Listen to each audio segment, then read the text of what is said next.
शांति। 29 जून 2021 की साकार मुरली से होमवर्क। आज ट्यूसडे है।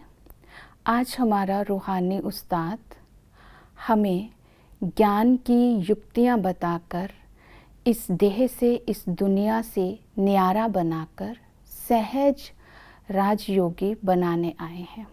तो आज सारा दिन न्यारापन की योग्यताओं का चिंतन करेंगे कि हम कितने न्यारेपन से, अंदर से न्यारे होंगे तो हमारे चेहरे और चलन में उपरामता होगी। और जब हम उपराम होंगे तो लगाव मुक्त भी होंगे, झुकाव मुक्त भी होंगे, तो सहज रीति से बाबा को याद भी करेंगे और सदा लाइट भी रहेंगे।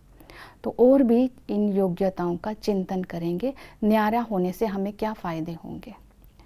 आज की मुरली में बाबा ने कहा, तुम रूहानी पंडे हो, गृहस्थ व्यवहार में रहकर कमल फूल समान भी रहना है, धंधा धोरी करते हुए एक बाप की याद में रहना है, अर्थात गुप्त यात्रा में भी रहना है। तो हम कमल फूल समान कैसे बने, उसकी बहुत अच्छी विधि आज की मुरली में बताई है।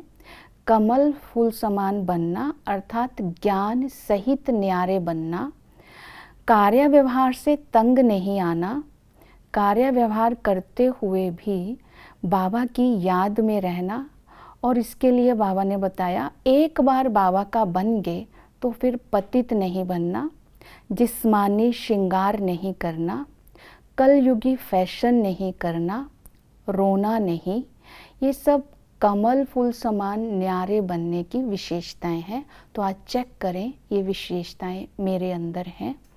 फिर बाबा ने गुप्त यात्रा की बात करी कि ये याद हमारी गुप्त रूप से होगी। जब हम बाबा की याद में रहेंगे, याद करते करते लास्ट में हमारी कर्म योगी अवस्था बन जाएगी।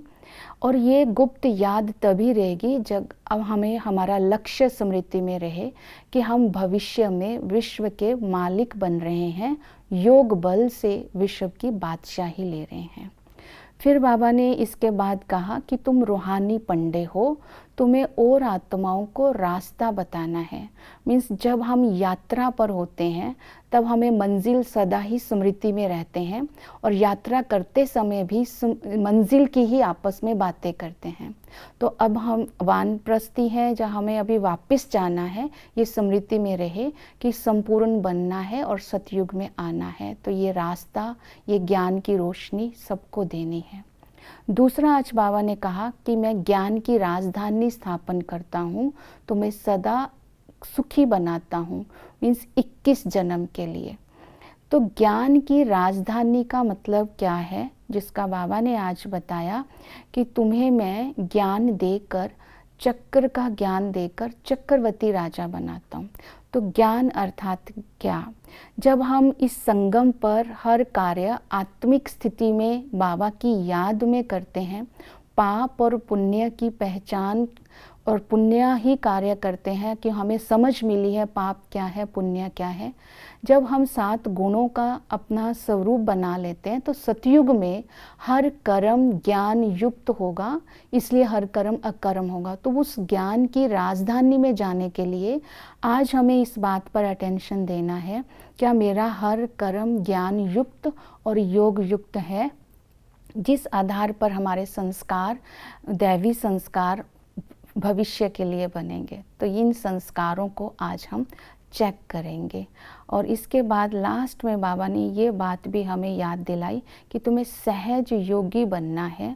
सहज योगी बनने के लिए रूहानी श्रृंगार करना है, ज्ञान का श्रृंगार करना है। तो इन बातों को आज की मुरली से हम धारणा में लेंगे। तो सारा दिन चिंतन करें कि मैं न्यारा हूँ और न्यारेपन की योग्यताएं मेरे अंदर बाबा की याद से आती जा रही हैं। ओम शांति।